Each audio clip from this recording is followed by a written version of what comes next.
리플이 이번에 정말로 재미있는 걸 보여줬습니다. 그냥 기술 쇼처럼 보이지만요. 사실은 굉장히 깊은 메시지 자체가 숨어 있는데요. 데모를 공개를 했는데 거기서 보여준 거는 단순 송금이 아니라 국제 금융 시스템을 어떻게 바꿀 수 있는지 그 방향성이었고, 한번 상상을 해볼게요. 내가 RLUSD라는 스테이블 코인을 보내고 그 순간 화면에는 수수료가 얼마인지, 언제 도착하는지, 어떤 환율로서 바뀌는지가 실시간으로 뜹니다. 그리고 그런 과정에서 잠깐 XRP가 브리지 역할을 하죠. 중간 통화로 바뀌었다가 최종 목적지 통화로서 도착을 합니다. 즉 숨겨져 있던 비용들과 불투명한 절차가 통계로 드러나게 되는 거고, 지금까지 국제송금 같은 경우는 왜 이렇게 불편했을까요? 스위프트라는 오래된 네트워크, 수십 년 동안 은행 중심으로서 굴러왔습니다.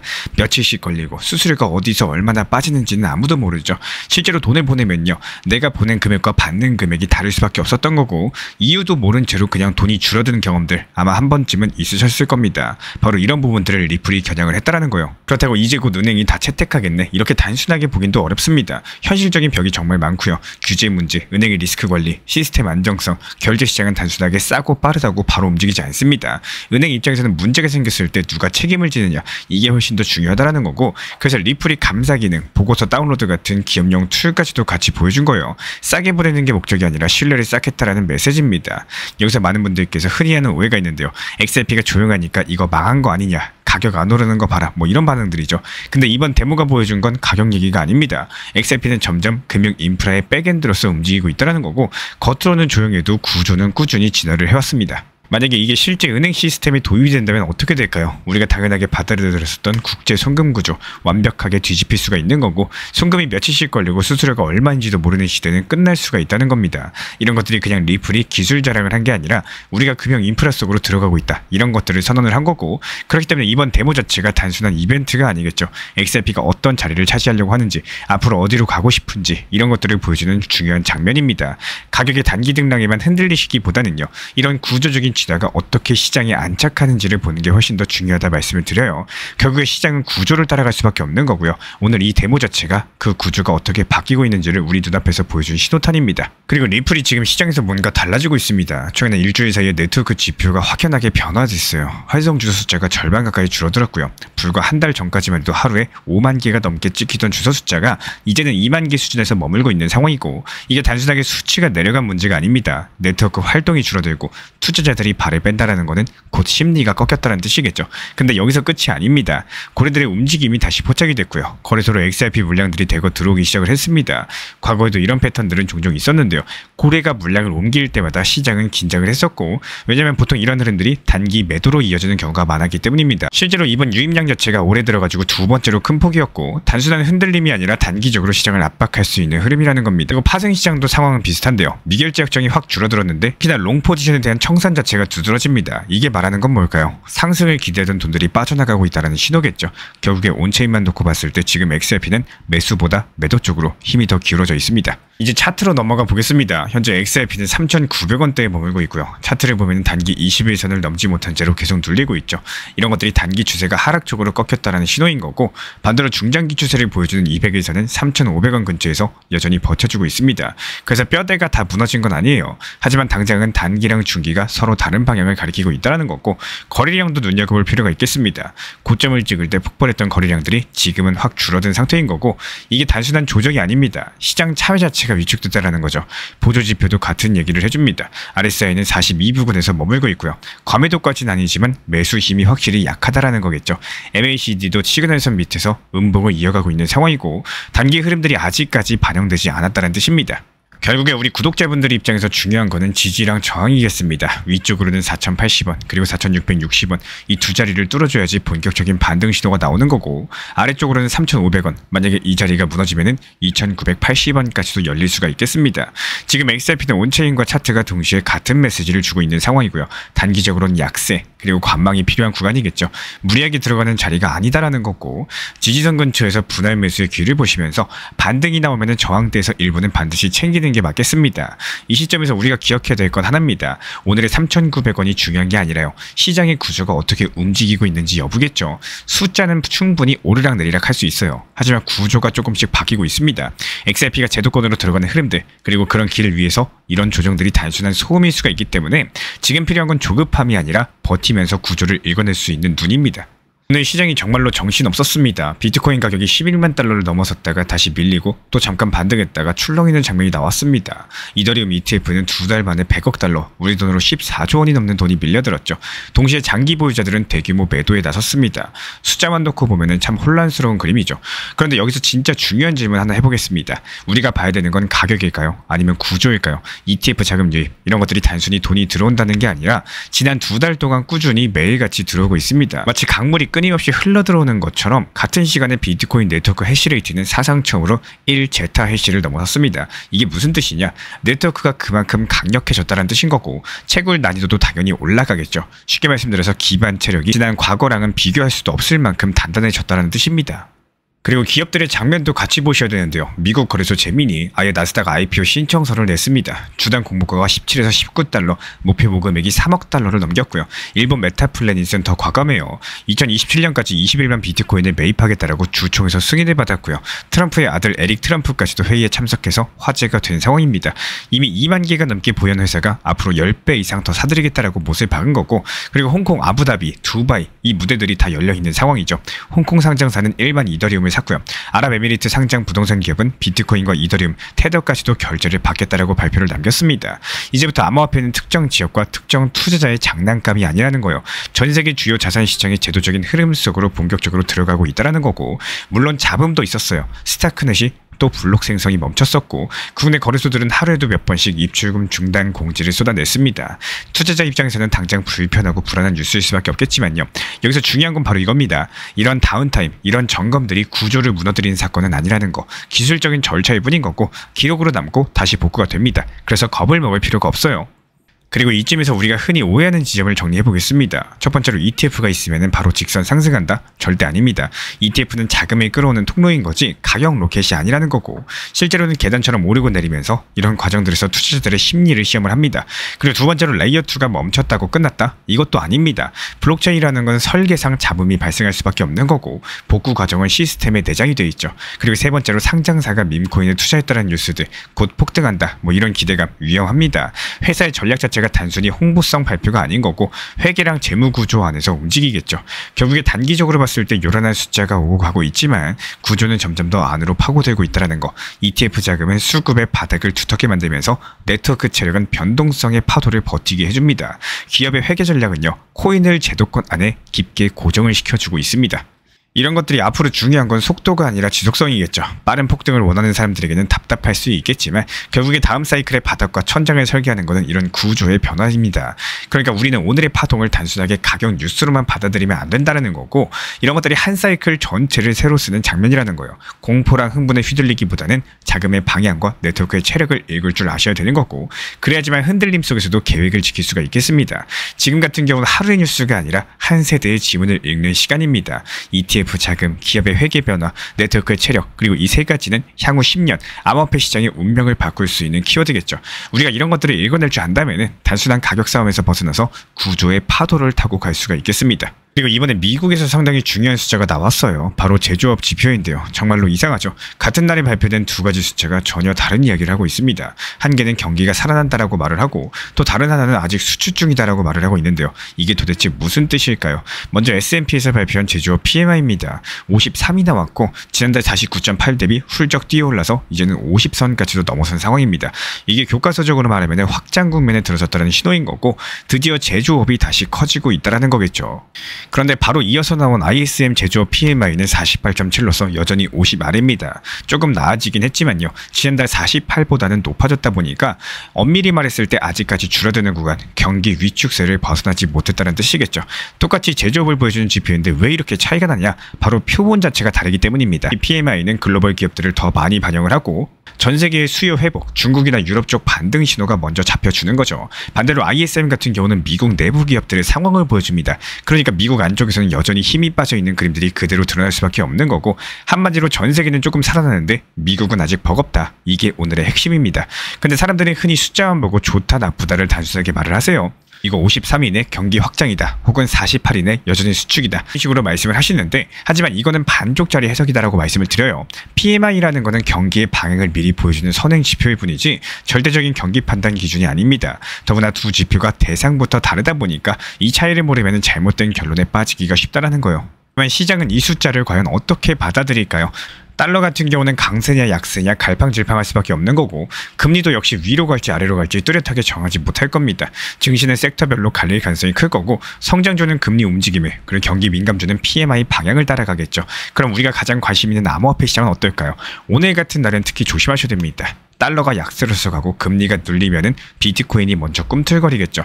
그 뒤를 XRP 같은 알트들이 따라오게 될 겁니다. 하지만 반대로 달러가 강해지고 금리가 치고 올라가면은 위험자산 전반적으로 흔들릴 수밖에 없겠죠.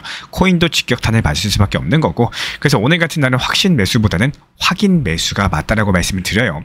시장이 어느 쪽으로 기울지 확인한 다음에 들어가셔야 됩니다. 추격 매수가 위험한 거고, 차라리 분할 매수하시고 익절과 재진입을 세트로서 미리 설계하는 게 낫다라고 다시 한번 강조드리고 싶습니다. 결국에 투자 심리 자체가 멘탈 게임이기 때문에 그래야지만 감정이 덜 흔들리신다는 거예요. 결국에 오늘 지표가 말해주는 건 이겁니다. 회복의 단선은 있지만 확장의 선언은 아직이라는 거겠죠. 그래서 앞으로 더 중요한 거는 제조업이 정말로 확장 국면으로 넘어갈지 아니면 반짝 반등으로 끝날지 여부입니다. 이 갈림길은 달러랑 금리 그리고 코인 시장까지도 줄줄이 영향을 미칠 수가 있는 거고, 숫자는 매일 바뀌어요. 하지만 우리가 읽어야 될 거는 숫자 그 자체가 아니라 그 숫자 뒤에 숨어있는 흐름들입니다. 그리고 그런 흐름들이 어디로 이어질지를 상상하는 힘입니다. 그래야지만 환율도, 증시도, 비트코인과 XRP도 같은 눈으로서 연결이 가능한 거고, 오늘의 교훈은 정말 단순해요. 숫자에 흔들리기보다는 숫자가 던지는 방향을 읽으셔라. 그게 시장에서 오래 살아남는 방법이겠습니다.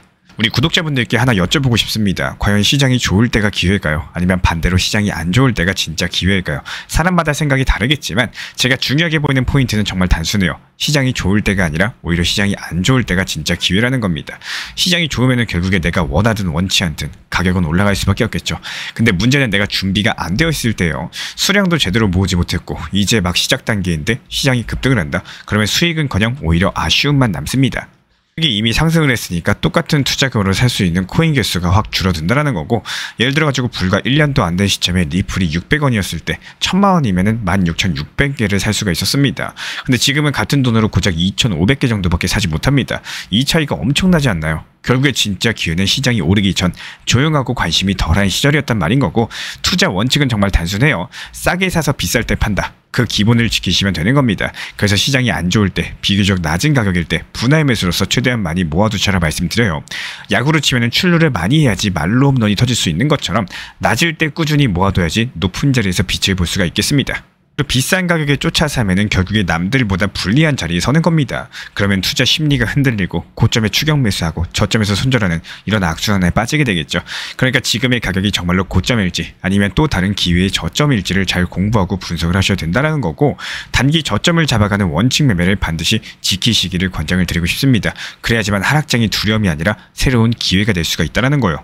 최근에 코인 시장 흐름이 10번 중에 8번, 즉 80% 확률로 일요일에서 월요일 넘어가는 시장은 통계적 약세장이 펼쳐집니다. 게다가 이번엔 단기 반등 장세가 나왔었죠. 그렇기 때문에 이에 따른 조정은 피한적이었었고, 실제로 RSI 지표상으로도 과열 구간이 확인돼가지고 종목 수익 실현 이후에 후속 매수 종목 타점 드리지 않았습니다. 현재 시장 모니터링 중에 있는 상황인데 잠깐 눌리는 시장일 뿐이지 대세 상승장은 지속될 것으로 보여요. 그렇기 때문에 현재 시점에서는 수익 실현한 비중 그대로 현금으로 가져가시면서 충분히 눌림을 가졌을 때 그때부터 후속 종목 득점 말씀드릴 예정이고요. 앞으로 XRP에 대해서도 단기 고점 구간인 4,850원 라인에서 매도한 물량들 현금 비중 활용해서 저점에서 담아가실 수 있도록 분할 매수 타점까지도 공지 브리핑 드리고 있습니다. 실제로 이번에 걸어놨었던 분할 매수 가격 정확하게 체결되면서 XRP 고점에서 정리했던 물량들에 대해서 단기 저점에서 모아가고 있는 상황이고요. 이에 따른 단기 목표가 매도 타점 그리고 단기 매수가 분할 매수 타점들을 동시에 드리면서 지속적인 수익을 창출해 나가고 있는 상황입니다.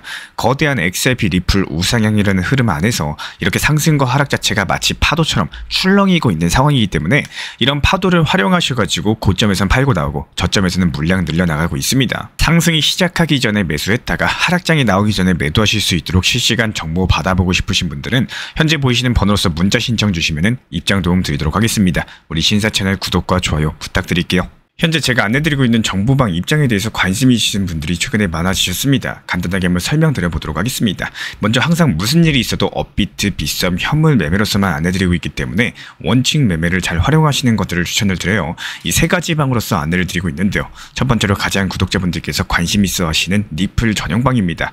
리플 전용방에서는 말 그대로 리플에 대해서 집중적으로 단기 고점과 저점 그리고 장기적인 관점에 대한 타점과 리플에 대한 시장 브리핑을 안내드리는 방이고요. 이 리플 전용방에서 안내드리고 있는 정보방 타점으로 단기 고점과 단기 저점에 대한 타점을 활용을 하시되 신경 쓰는 매매가 아니라 목표가에 미리 걸어놓고 미국 시장이 활발한 새벽 시간대 혹은 업무 시간대도 신경 안 쓰면서 수익 실현과 저점 추가 매수 타점을 활용하는 방향으로서 안내 도움 드리고 있어요. 리플을 무조건 장기적으로만 보는 게 아니라 메인 비중은 장기적으로 보유하시되 일부 비중은 단기 고점과 저점을 살려가면서 비중과 수량을 늘려나가고 평균 단가를 낮추는 전략으로서 운영하시는 것들을 항상 추천을 드립니다. 그리고 두 번째로 단기 타점의 종합방입니다. 리플을 몰빵으로 장기적으로만 보유하다 보면 결국에 시장의 흐름을 놓치게 되기 때문에 적당한 알트코인들을 비중을 활용하시면서 적극적으로 투자 전략으로 살려나가는 게 정말 중요합니다. 예를 들어가지고 좋은 엔진의 리플 코인을 보유했으면은 그 엔진이 잘 활용될 수 있도록 좋은 기름과 엔진 오일의 역할이라고 생각을 하시면 되는 거예요. 안내드리고 있는 단기 타점의 목표 타점, 성향은 말 그대로 단기적으로만 접근하시는 걸 항상 추천을 드리고 있습니다. 간혹 지금 시장이 안 좋은 단기적인 알트코인이 가능하냐 이렇게 생각하시는 분들도 계신데요. 지금 시장에서 단기 타점이 불안하다라고 느끼시거나 알트코인을 공략하는 게 맞나 이렇게 생각하시는 가장 큰 이유 중에 하나는 시장의 테마에 맞는 코인이 아니라 이미 급등이 나왔거나 주목을 받고 있지 못한 코인들을 공략을 하거나 혹은 목표 타점이 비정상적으로 높거나 혹은 순간적으로 움직임이 나올 수 있는 단기 고점의 타점을 찾지 못해서라고 생각을 해요. 결국에 투자 시장은 순환적으로만 흘러가기에 적당한 알트코인들을 비중에 맞춰가지고 병행하면서 여기서 나온 수익들로 리플의 단기 저점 매수의 계획을 통해 가지고 하나의 톱니바퀴처럼 움직이도록 내 포트폴리오를 구성을 할 줄 아셔야 됩니다. 타점은 말 그대로 단기 타점답게 수익 실현하고 나면 사실 그 이후에 더 상승하던 떨어지던 크게 신경 쓸 필요가 없겠죠. 시간 또한 바빠가지고 걱정할 필요가 없는 게 항상 말씀드린 이 목표 타점에 미리 걸어두면은 신경을 쓸 필요가 없다는 점을 반드시 생각을 하셔야 됩니다. 그리고 세 번째로는 종합 브리핑방인데요. 중요할 수 있는 속보, 시장 브리핑에 대한 핵심 내용들을 전달드리면서 시장이 어떻게 흘러가고 앞으로의 시장이 어떻게 움직일까 이런 중요 핵심 내용 같은 것들을 전달드릴 뿐만 아니라 메이저 코인과 그리고 스윙과 중장기적인 타점에 대해서 안내드리면서 단기적 관점보다는 조금 보유 기간이 있다라고 하더라도 목표 타점 자체를 높게 보는 방향으로서 안내드리고 있는 방입니다. 대표적으로 최근에 도지코인에 대해서도 목표 타점을 높게 276원의 종합 브리핑방에서 타점 안내드리면서 여유롭게 약 5일 정도 보유하면서요. 도지코인이 상승이 연달아 나오고 있을 때 오히려 과감하게 370원의 목표 타점을 안내드렸습니다. 이렇게 상승이 잘 나오고 있을 때는 대부분 여기서 더 오르는 게 아닌가 이렇게 생각을 하시는 분들이 많이 계시겠지만 항상 적당한 고점에서 수익 실현하는 것들을 목표로 잡는 게 정말 중요하다고 말씀을 드려요. 이렇게 세 가지 방 입장 안내드리고 있기 때문에 항상 업비트, 빗썸으로서 현물에 대해서 안내드리고 있습니다. 비중 조절과 원칙 매매를 통해서 일하거나 바쁜 와중에 신경 쓰시는 매매보다는요. 여유롭게 매도 걸어놓고 편하게 신경 안 쓰시면서 제대로 운영하시기를 추천을 드리겠습니다. 리플 XRP 투자에 있어서 이제는 투트랙 전략이 반드시 필요해지고 있습니다. 무턱대고 몰빵하거나 반대로 또 손 놓고 기다리는 시대는 끝났어요. 첫 번째 트랙은 매달 분할 매수하시면서 시장이 빠지든 말든 일정 비중으로서 리플을 꾸준히 모아 나가시는 겁니다. 이거는 시간과 리스크를 분산할 수 있는 가장 효율적인 전략인 거고, 그리고 두 번째 트랙은 남은 현금 비중으로 알트코인 단타로서 굴려나갑니다. 수익이 나면은 그거를 다시 리플에 재투자하시면 되는 거고, 이게 바로 수익을 만드는 순환 매수 전략이 되실 거예요. 그런데 여기서 중요한 거는 단타 하실 때 조심하셔야 되는 거예요. 단타 매매 중독되면 끝장입니다. 이 매매 중독을 절대 조심하셔야 되는 거고, 예를 들어 가지고 시장이 과열인데도 지금 아니면 기회가 없다, 이런 조급한 생각에 RSI 지표가 이미 고점인데도 불안해서 또 들어가고 결국에 수익은커녕 손실만 쌓이게 되실 겁니다. 그래서 저희 채널 차원에서는 한 가지 원칙이 있습니다. 확률이 높은 날만 진입을 하세요. 그리고 시장 전체가 과매도 구간일 때, 비트코인 기준 RSI가 바닥을 찍을 때, 그때 알트코인 중에서 최근 거래량이 급등한 종목이 과매도의 경우 MACD, 볼린저 밴드, 이동평균선과 일목균형표 참고해서 신중하게 매수 진입 타점 들어갑니다. 그리고 그 외에는 아예 매매를 쉬는 날도 반드시 있어야지 진짜 단타인 거고, 그렇다면 이걸 어떻게 구별할 수 있는지 궁금하실 거예요. 여기서 챗GPT가 등장을 합니다. 저희는 챗GPT를 단순한 도구로 쓰지 않습니다. GPT한테 오늘 확률 높은 진입 타이밍이냐 이렇게 물어볼 수 있게 맞춤 프롬프트를 사용을 하는데요. 그리고 그 결과에 저의 실전 매매 노하우 30%를 덧붙여가지고 GPT 시그널을 보완합니다. 어떻게 하는지 궁금하신 분들 GPT 검색력과 활용 전략을 이용해가지고 이 두 가지를 한 방에 알려드리고 있습니다. 현재 보이시는 번호로서 리플 단타라고 문자 남겨주세요. 지금 이 영상 보신 분들에게만 오픈합니다. 그냥 GPT 쓰는 법이 아니라 투자로 연결되는 GPT 사용법 지금 바로 알려드리도록 하겠습니다. 제가 안내해드리고 있는 코인 신사 채널 멤버십 전용방에 대해서 짧게 설명드려 보도록 하겠습니다. 리플, 암호화폐 시장에 대한 중요한 이슈, 그리고 브리핑이나 시장의 흐름에 대한 전문적인 분석 내용 설명과 함께 차트상의 기술적 분석, 온체인 지표와 투자 심리에 대한 내용들을 같이 안내 도움드리고 있고, 가장 중요한 투자 심리를 컨트롤하기 위해서 포트폴리오의 구성에 대한 노하우, 투자 심리 컨트롤에 대한 내용도 같이 안내드리고 있습니다. 코인 신사 스터디 멤버십 가입하신 분들께서는 아래 번호 혹은 신청 링크 통해서 남겨주시면 제가 연락드리고 있고, 안내 설명과 함께 신사 채널 리플 전용 멤버십 방에도 입장 안내 설명드리고 있습니다.